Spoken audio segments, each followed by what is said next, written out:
Welcome to the Pacific Southwest MHTTC's, the Rising Practices and Policies in our Workforce Spring and Summer Learning Series. So we're delighted to have you joining us. I'm Christy Silva. I'm the Associate Project Director and the Evaluator for our MHTTC, that's the Mental Health Technology Transfer Center. And I'll be opening the session. This is an extension of our series from last year, the Rising Policies and Practices in the Workforce. And we wanted to move forward with a deeper dive into the strategies to address each of these issues. Our center develops our programming with a responsive approach, and we listen to our network's concerns and seek to learn together. Now I get to introduce my colleague and our moderator for today's session, Oriana Ives. She is a skilled and I would say masterful facilitator with 20 years of experience of implementing mental health approaches within various realms of teaching and healing for historically underserved communities in Oakland. Thank you, Christy. And thank you to our panel. As Christy shared, we are here to listen to incredible regional leaders who are sharing opportunities and challenges that come up when supporting young war refugees and their families. Our panel is rich with expertise from diverse roles and perspectives and experiences. So just a little bit of front loading. Our speakers will introduce themselves. They have some slides that they've prepared that they will be sharing with you all that cover some of our guiding questions for this series and this panel, and then we'll engage in question and answer. So as you're listening, please take note of questions that come up. Feel free to share those questions in the chat and we'll kind of rally them all together for the question and answer period. But also think about how their words might align with your experience in the work, how they affirm the work that you are doing, how they encourage you maybe to some growth points as well. And so just an invitation to think about that as we are listening to their powerful experience and words. We're going to begin with Jose Patino, and he will have an opportunity, as I said, to introduce himself a little more deeply and to share his perspective, his experience, and his wisdom in this work. So I hand it over to you. Hi, thank you all for having me. My name is Jose Patino. I am the Vice President of Education and External Affairs at Aliento. Aliento translates into breath. But when you give aliento to somebody, it's giving words of encouragement. So one of the things that I wanted to do first is share a little about myself, the work that we have done in the last year as Aliento, and then some lessons and learnings. So a little bit about myself. I'm an immigrant. I was born in Mexico. I came to the country when I was 6 years old with my parents. My dad and mom were farm workers in Mexico, and my dad migrated to the U.S. for the first time when he was 17 years old, back in the 80s. And as he migrated, and he would go back and forth, as things economically became harsher for us, he decided to stay, and he transferred from working in the fields to working in construction. And the reason that he says that is because the work was easier. They paid more, but also there were not many CBP, Customs and Border Patrol, trying to deport him. The reason I share that is because it gave me an understanding of where I come from. My grandparents were also farm workers. One of the things that I learned last year was that my grandparents, they fled where they were born to the town that I was born, because in the 1920s, after the Mexican Revolution occurred, they lived in the mountains, very secluded, very rural area where not many people were there. However, a lot of the rebels who were still battling during the Mexican Revolution, the military would go and seek them, and my grandparents were forced to flee from their land, internally migrating from the state of Guanajuato to other parts. Ultimately, they landed in a settled area where they were able to build their home. And I'm thankful that was able to be shared with me. My grandparents passed away both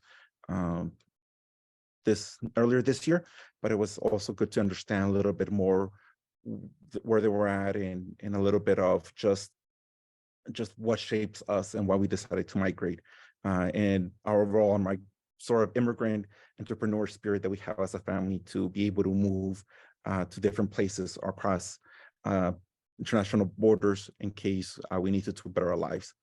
The other thing that I wanted to share was that I am a current DACA recipient. I currently have a 2-year work permit to live in the country. One of the things that got me involved in this work was specifically advocating for my community during the early 2000s. I got involved in community organizing and activism in 2007 when Arizona passed a law that said that undocumented individuals like myself were not eligible for in-state tuition or eligible to scholarships. Education had been a big part of my life. My mom and dad always told me, hey, education is your job. We're going to work hard, so therefore you always have a roof over your head. We may not have the best meals, but you're going to have food on the table. All you have to do is make sure that you're successful in school. And that's something that I took to heart, and something that at Aliento we see that a lot of our communities don't have that. A lot of our immigrant communities don't have that privilege of being able to just solely focus on their school. A lot of our youth may have to contribute to the household just because of the conditions that they're in. And another thing that I wanted to share was just that due to the work that we have done, we have been able to be invited to the White House to talk a little bit about the work that I did initially as an educator. I'm a former teacher. I used to teach high school math. Math became easier for me than English or history. So therefore something that is impactful and something that I want to carry out and tell the youth that there's opportunities for you here in this country. You just got to make sure that we support you to make sure to get there. This is some of the community that we worked in. The community has shifted a lot in the last year. We have seen an increase of non-Mexican immigrants that we're working with. Traditionally speaking, we used to work a lot with children who were U.S. citizens, but their parents were undocumented. We have partnership with the elementary schools to make sure to bring that programming and support students, specifically those who struggle with nonverbal communication or students who struggle academically or had issues, behavioral issues in the classroom. And that's something that we have expanded. We're going to expand within the district. The other families that we have worked with traditionally has been U.S. citizens who are young adults, but the parents are undocumented, or they have a family member who is of undocumented status as well, supporting them, how to guide them and making sure that they take the opportunities that they can. And then additionally, those who are undocumented, like Angel, who are not eligible for the DACA program but are still in this country. And then the other ones are people like Valeria, who are DACA recipients eligible. However, they haven't been able to get status. Another one, it would be Blanca. And this is something that is growing as DACA recipients like myself, we get older and you have kids. We're now supporting the students in the work instead of supporting the parents. But additionally, we have seen our services from traditionally being in Maricopa County, which is about 50% of Arizona, 50 or 60% of the population. We have now been able to ask people to work in rural Arizona, which is a little bit different dynamics. Maricopa County tends to be a more urban center. Rural Arizona has different issues, different communities. We're seeing a difficulty in terms of having substance issues within the community itself and how that impacts not only the students, the families, but also the schools. We have also now have been working with students who have in the high school space who have been forced to leave their normal high school into a reform schooling. And that's an issue that we have had because so much of the need is greater than what we were scaled to be able to provide. And just, I think I skipped a little bit about Aliento. Aliento, we do 3 programmings. We bring community healing through the arts, through students in the classroom and to the parents outside of the classroom. So we believe in a 3-prong model, working with students, working with parents, but also with administrators. And with administrators, we support them how to create a more welcoming classroom, and with with educators welcoming classroom, and then with counselors and and administrators, how to support their teachers as well as a community, and also work with the parents, as well as how do you support your student, and also understanding how to navigate the educational system. There's a lot of challenges in just not understanding how the educational system works here in the US.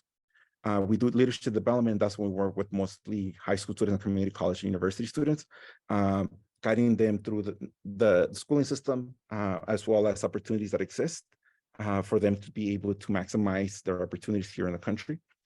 And then the last thing is policy and advocacy. This year, we have gotten major wins in the advocacy space in terms of ensuring that there's more funding from the government in terms of supporting mental health programs, as well as removing barriers for students. Now in Arizona is one of the states that offers in-state tuition scholarships to undocumented students. That was not the case. The boards were able to pass a proposition last year. Additionally, we were able to get $20 more million from the governor to support students, first-generation students going into college. However, the other challenge that we have gotten as an organization is that now we have a new superintendent of public instruction, where the individual is moving schools away from social emotional learning as well as mental health in the classroom, and focusing more on academics and bringing SROs into the school to create school safety. So that's another work that now we're dealing with, how external factors impact the work that we do and that we do at the community.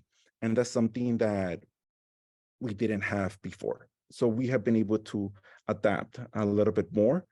We have actually been forced to adapt here in the state of Arizona. And again, this is some of the work that we have done. Again, we work with the parents and the children as well.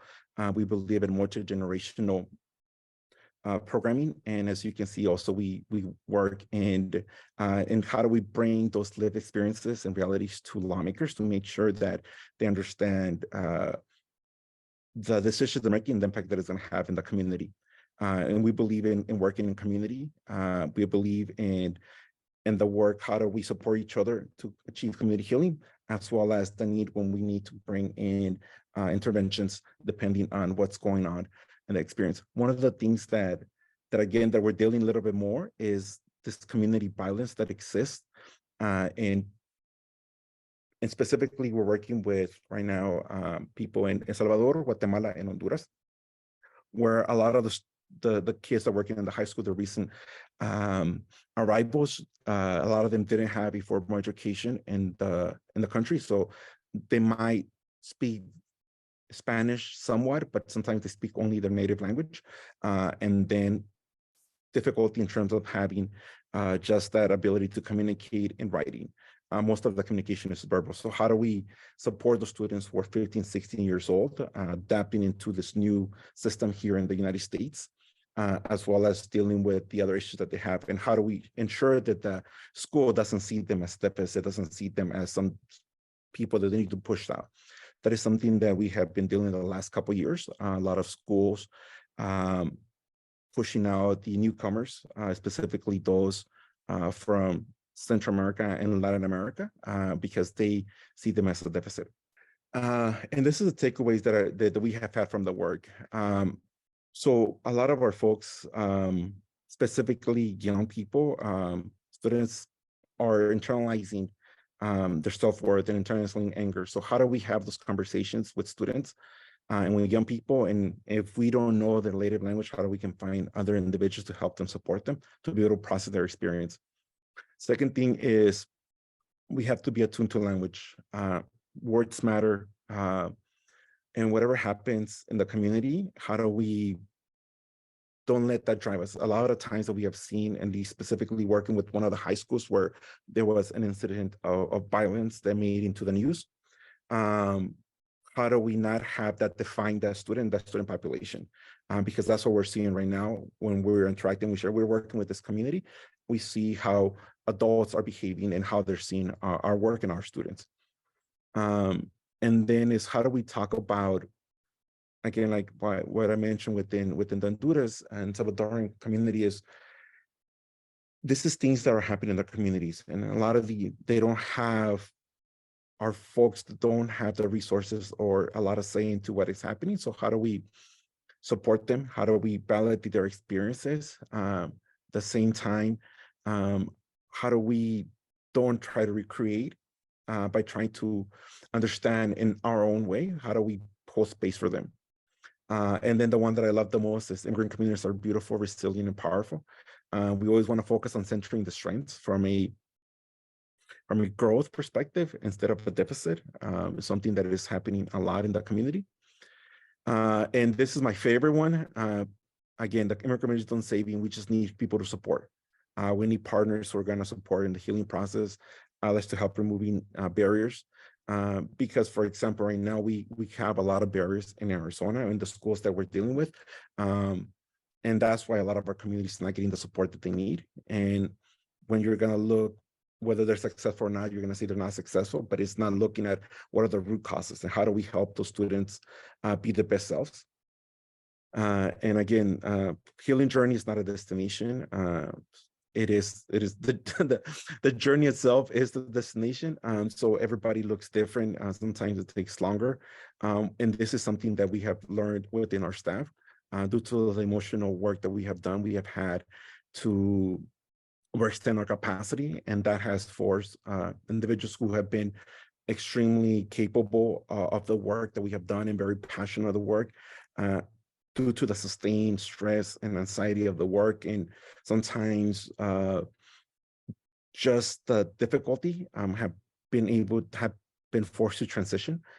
So for us is how do we also understand our capacity, and while we had a lot of requests and expanding our services, we might have to contract and work more internally to build our emotional capacity, but also make sure that we take care of the staff because we're not able to do the work that we want unless we achieve the purposes that we want to, unless we have a strong staff who believes in the work that we have, as well as has a capacity to be able to do it. And that's a big learning for us. We had 2 individuals transition this year who were great, but it was a lot for them. And then it was how do we build that emotional capacity, not only for them, but also for the team, and understand how do we work better to improve the boundaries in terms of it. How do we support them to be able to say, this is something outside of my purview, it's something that I can support. And the line was blurred just because the need is so great.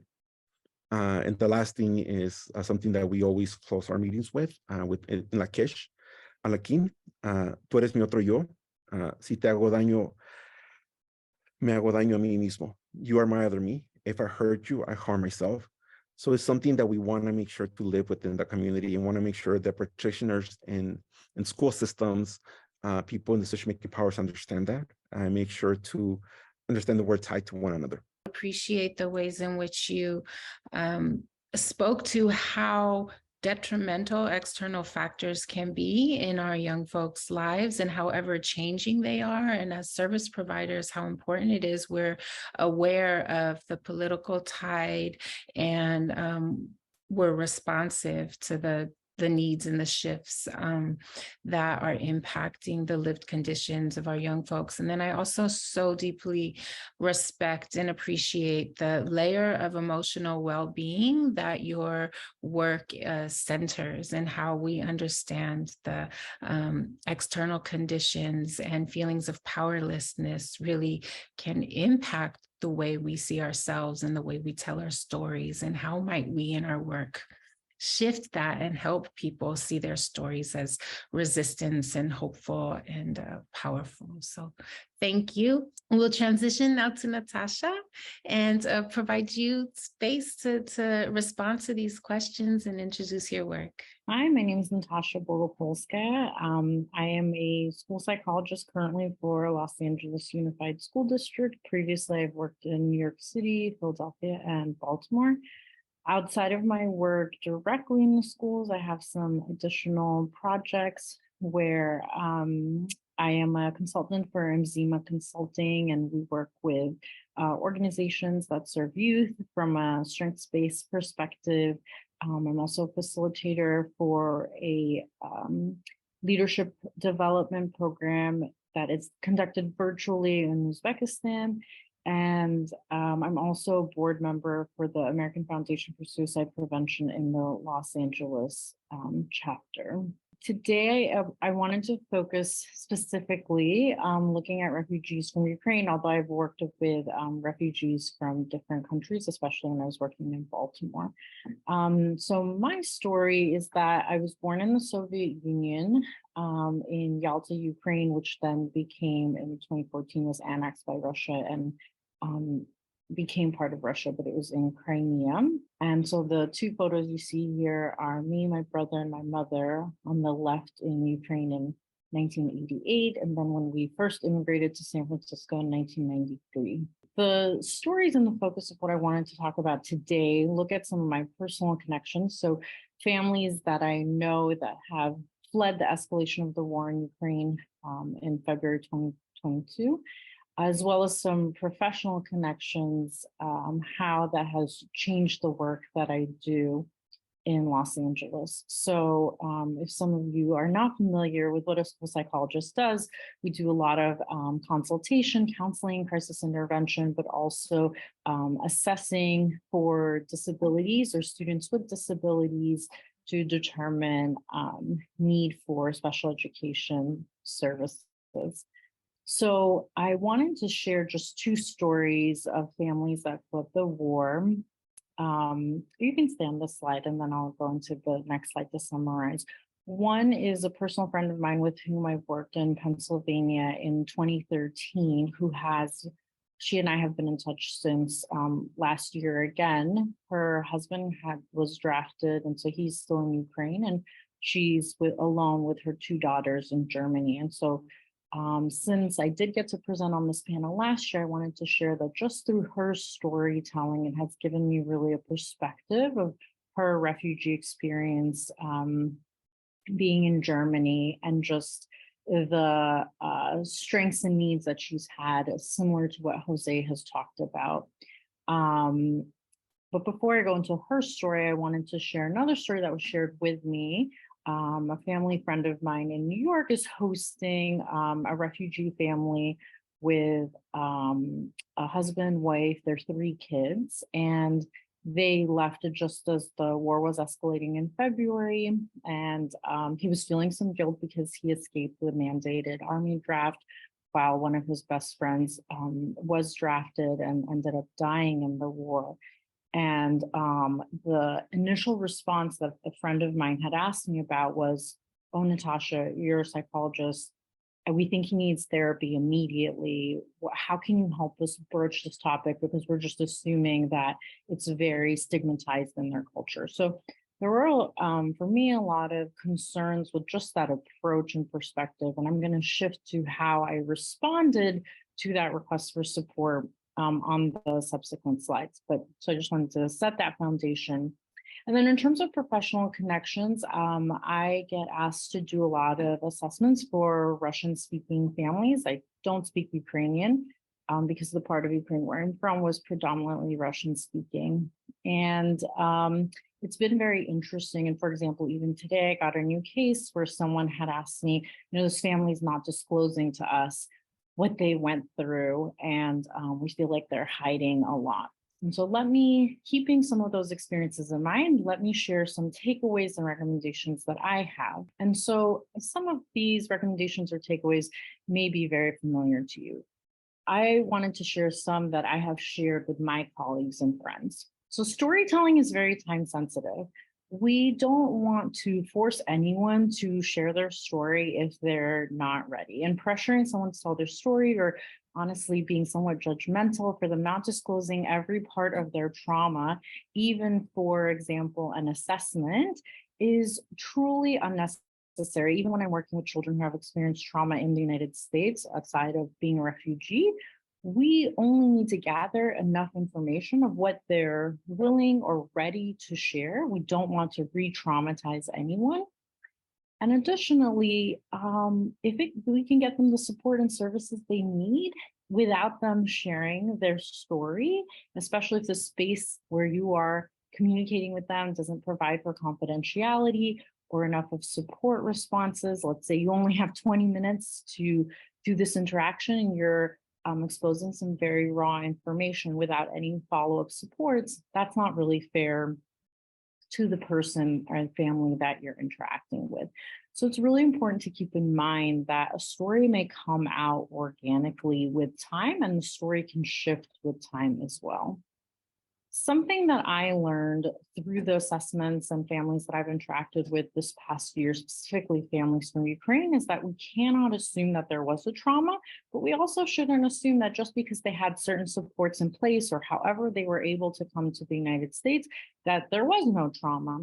And so either way, as I mentioned with storytelling, we want to create that space for the person to share what they are willing or ready to share. So part of my assessments is very generally asking, do you feel that your child has experienced trauma? And everyone just defines trauma very differently, but it's important to keep that in mind. I'm going to take their answer with however they offer it to me, but I also don't want to transfer or project any sort of assumptions or feelings that I have about their situation because I wasn't where they were. I didn't go through their same experience. And even two families who came from the same town may have had a very, very different experience. And it's just really important to keep that in mind, not to make assumptions. Similarly, if a family is now appearing to be stable, we want to make sure that we don't assume full resettlement because their housing situation may be temporary, and that may impact how they are adjusting, especially for children, if they are transferring schools and so forth. Jose mentioned this as well, consider cultural context. So when my friend said they're just assuming that talking about your feelings or therapy is stigmatized in the Ukrainian or Russian culture, I'm not quite sure where that stereotype came from, but again, I feel like when you're learning or working with a different culture, it's important to, yes, consider some cultural norms. However, also be mindful of the fact that every family and every individual in the family may have different needs and may actually want to talk about it.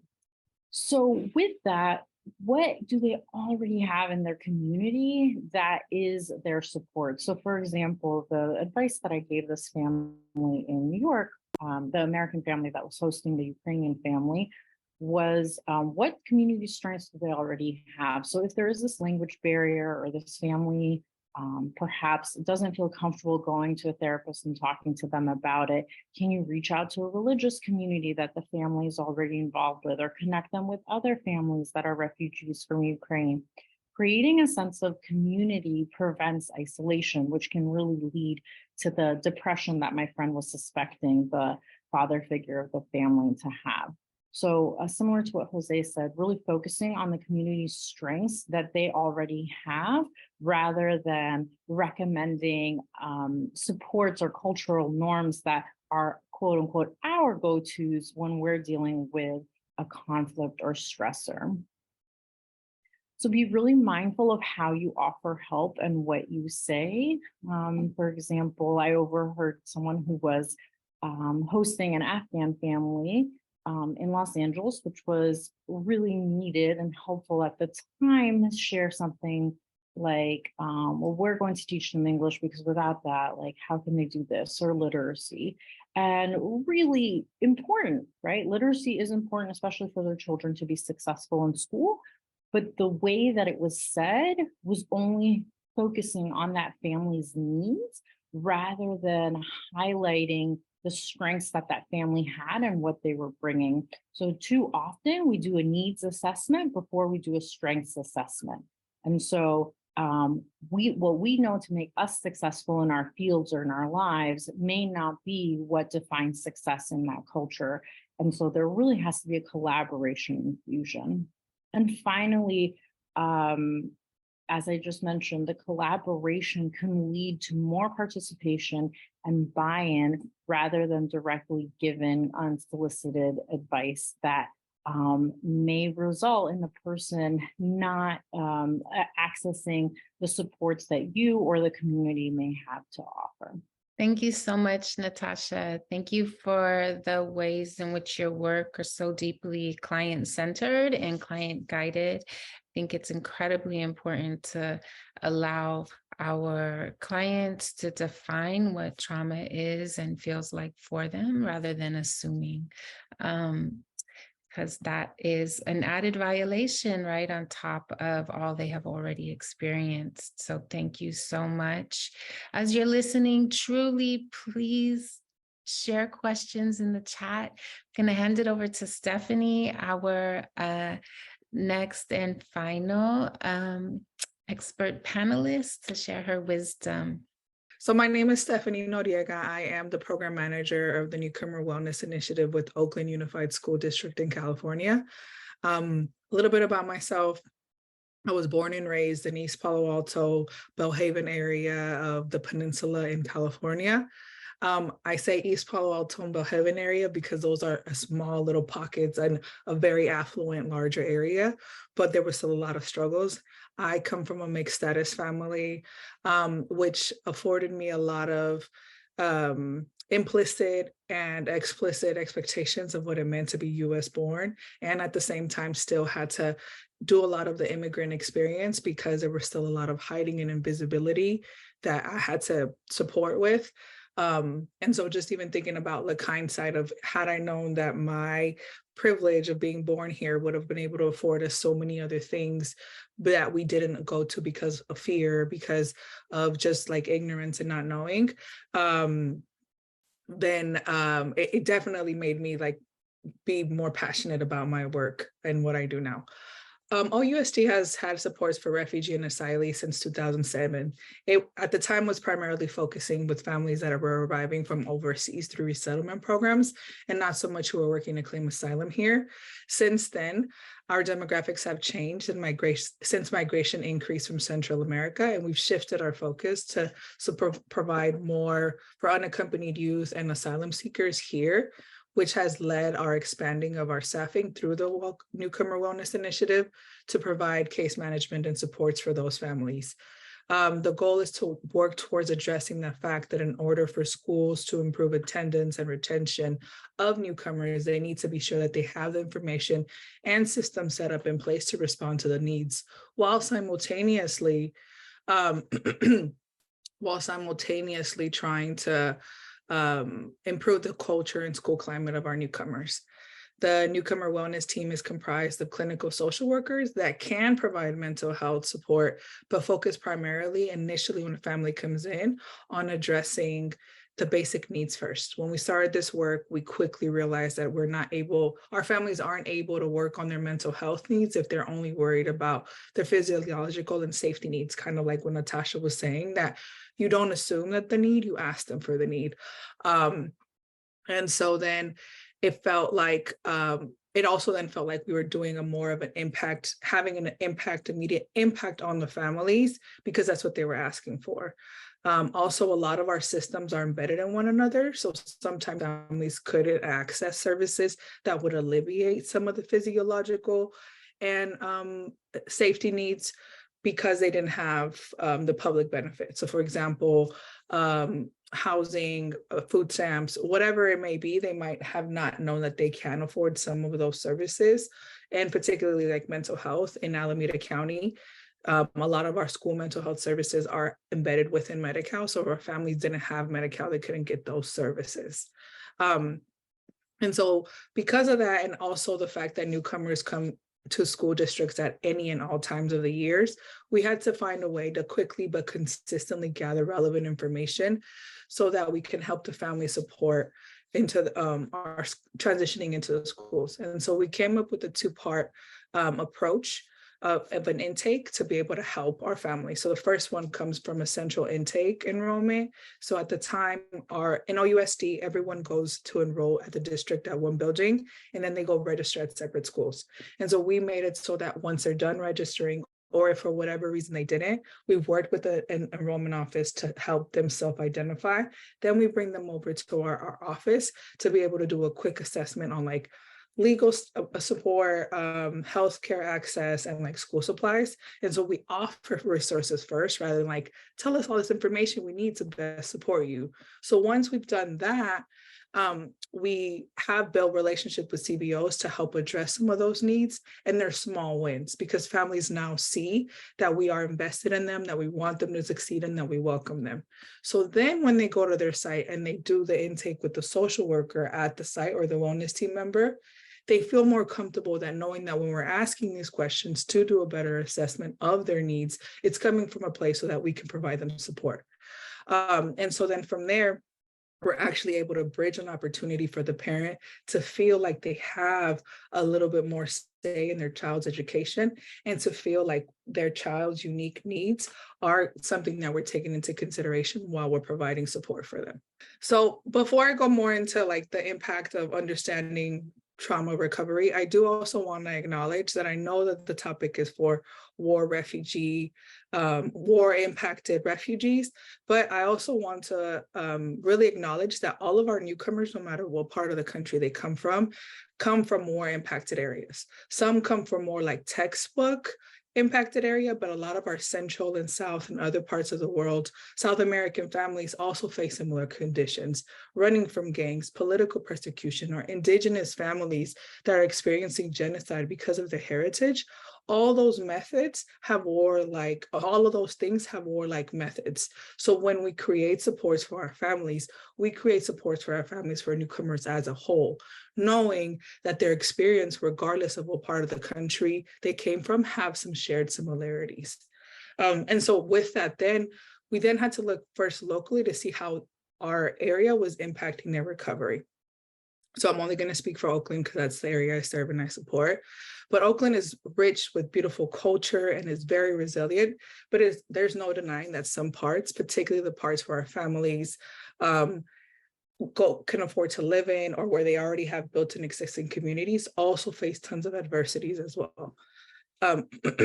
West and East Oakland, which is where our support where our families go, have a lot of community violence. And through that experience, that's the secondary trauma that we see more so than if they were seeing something on the media from another part of the world. Because of their backyard experience of the vicarious trauma they're experiencing, that feels more tangible and it re-triggers them, and it makes their recovery a little longer. My team is constantly supporting families who are coming, asking for school or home situation changes because the school they were assigned to it has a history of just being in a high community violence impact. Through our media, which some of it comes from our very own OUSD platforms or word of mouth, families know which schools get put on lockdown consistently because of community violence that doesn't allow them to go out back into the community until law enforcement deems it to be safe. Because the communities they have built here, there's always cautionary tales about what they or their family or someone else experienced that they're passing on to these new families. So that heightened sense of awareness is always there. And unfortunately, this year in Oakland Unified School District, we did experience 2 school shootings, one in a middle school and one at a high school. And so families are now asking, now the violence has entered their schools. And so depending on where you come from, that becomes very familiar to you. And so those incidences then heightens the awareness of, I need to make sure that anywhere I place my child is safe. And this feels very familiar than what I left. So the vicarious trauma might not be happening to them, but it's very close in their environment that it feels like it's happening to them. And so, of course, as a result, we have the ripple effects. So families from smaller indigenous communities that don't speak the language or they don't know very many people here don't have ways to address or opportunities to process the information they're gathering. Another example that we're seeing is, again, at the beginning, we had a lot of overseas families coming through resettlement programs come here, and with that came a lot of resources. So when those families left, the resources decreased. So now when we don't have a lot, but we do sometimes have a small influx of families from those areas coming to resettle in Oakland, and we don't have the culturally responsive services to provide them. Let's just be clear, bilingual, bicultural clinicians across the board are far and few, and it's hard to find them and it's hard to keep them. And some of them still don't exist because of the cultural responsiveness and the way that we deem to do services of not the Western tradition. So that in itself impacts how quickly a family is able to recover and acculturate to the systems here.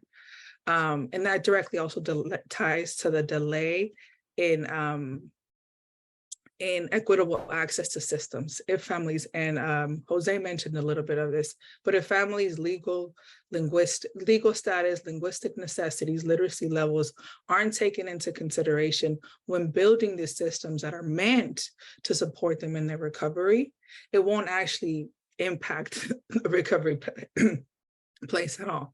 I sometimes even go as far as saying, like, in addition to that, we have to also understand the executive functions of our skills, of our families, the executive function skills of our families.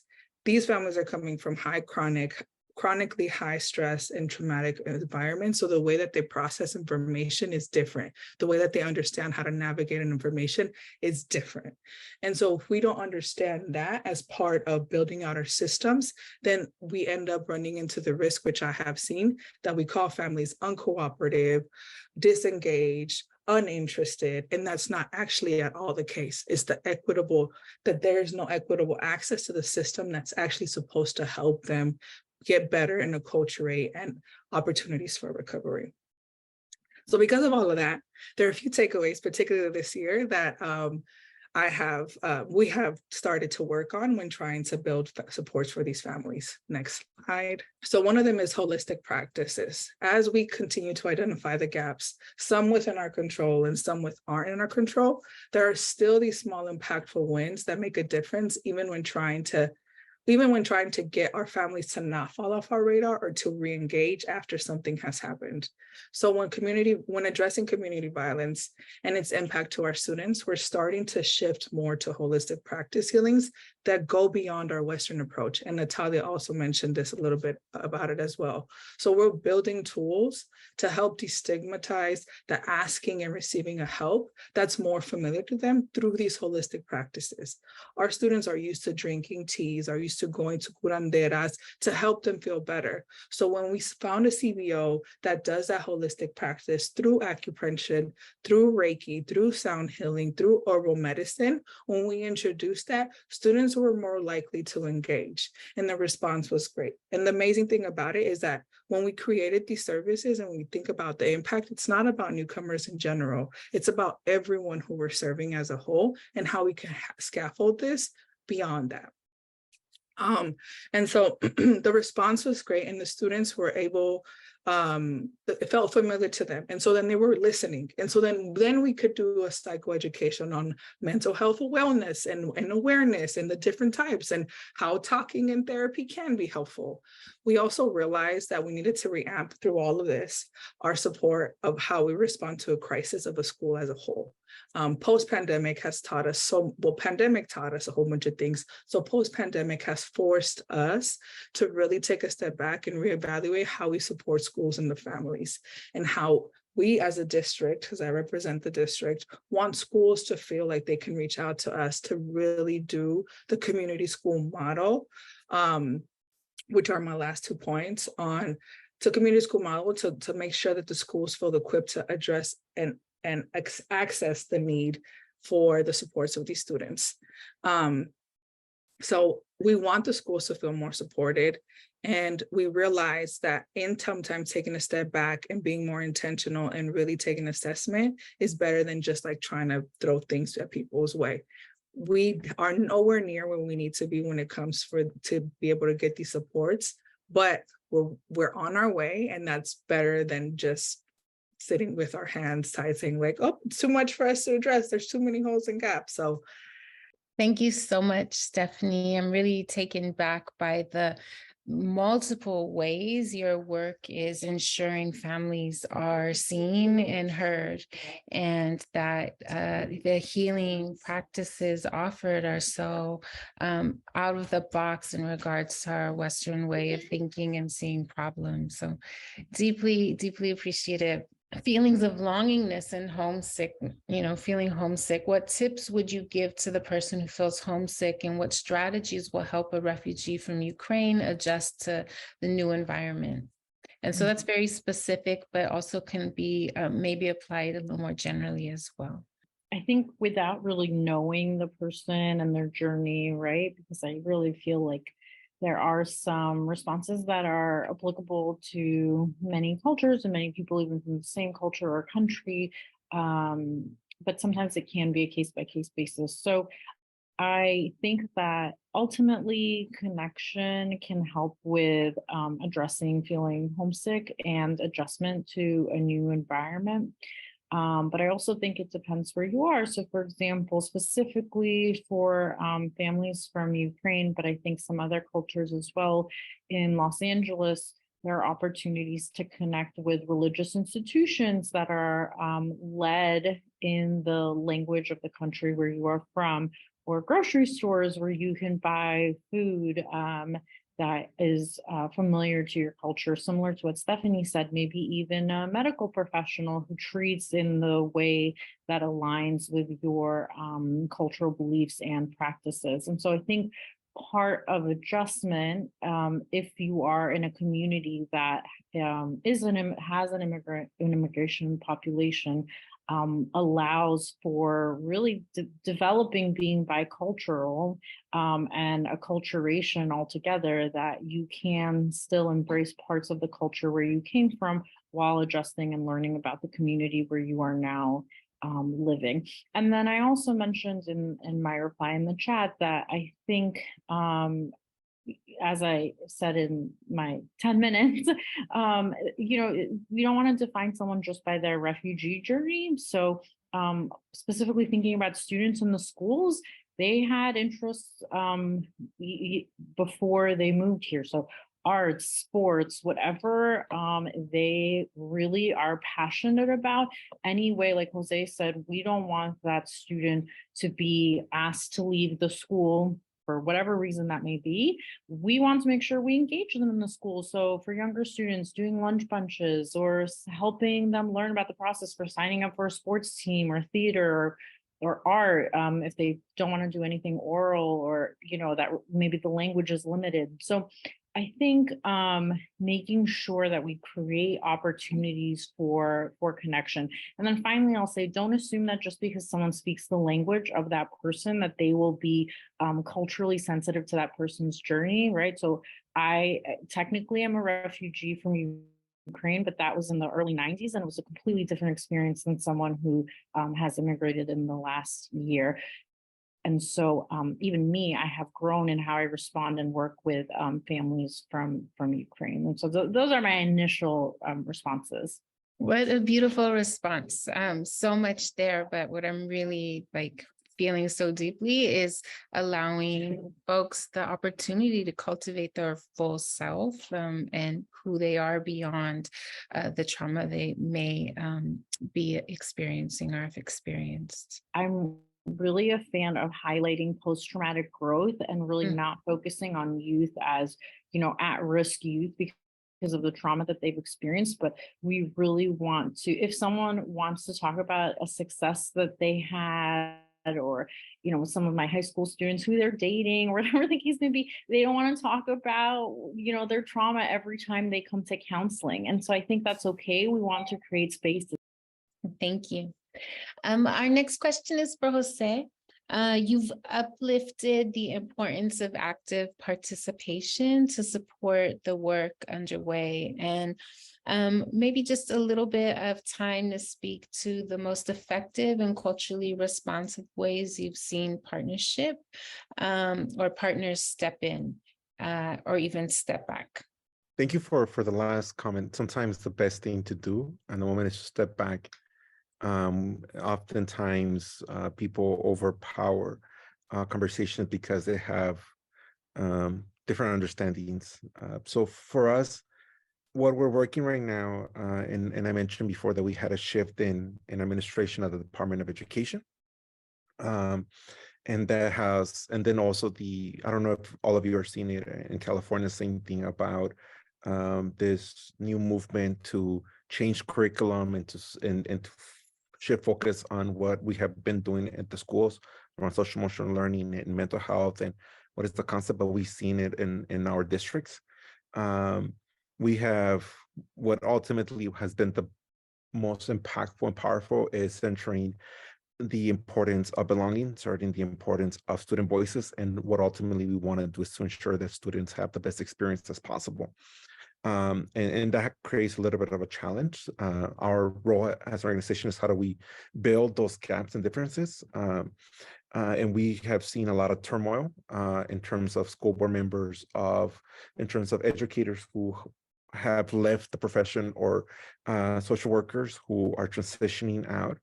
It's been a challenge overall, but overall, what I've seen the most helpful is how do we understand and ground ourselves, and ultimately what we're trying to do is improve the experiences that our students have in the classroom and have at school, and be able to focus on that. The issue that I think you mentioned about students being pushed out, we've seen it with a lot of our newcomers who struggle academically, even partner schools, even people who would normally be supportive and inclusive. It's a challenge at the end of the day to think about letter grades, to think about compensation. Or one of functions is if you have 80% of students meeting a team and you get a bonus. We're not the most highly paid in the profession in terms of educators, so those are external pressures. So how do we work with our school districts, with our superintendent, and with our school board to making sure that this is an issue, making sure that we don't punish students for the things that they just don't have any control over. It's sometimes they have 1 or 2 months, 3 months to adapt into a new culture and be able to be successful in transition, learn a new language. That's one of the issues that we're focusing on. So for us, it's like, how do we center on students, and sometimes create space for us to not be in the conversation. And ultimately, what we see is that that's the best way. It's hard, but it's the best way forward for us that we have seen. Love that each presenter lifted up the importance of strengths-based approaches. Stay in contact with us and continue to access our many offerings.